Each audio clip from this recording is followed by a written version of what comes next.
But for the grace of God, we have 2 officers today that are still alive. Asal Mayor Collins addressed the media Thursday for what he's calling yet another city tragedy.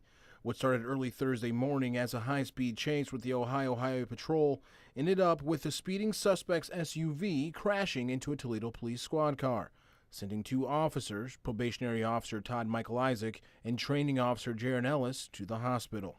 You have the brothers and sisters in uniforms, both fire and police, that are looking for strength.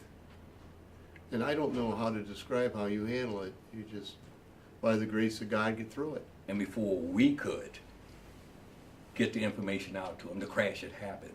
It happened that quickly.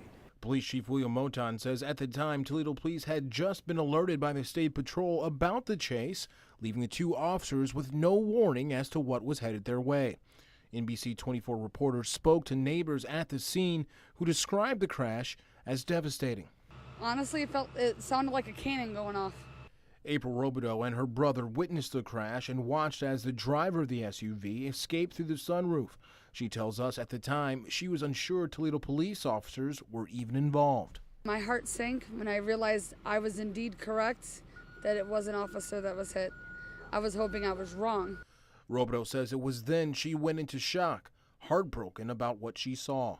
It's very hard to see, especially when they're over here to protect us. And then as they're doing their duty patrolling the streets, they get hit by a random car thinking that he can outrun a state highway patrol.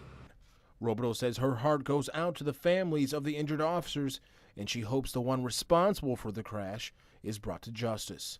In Toledo, Nick McGill, NBC 24.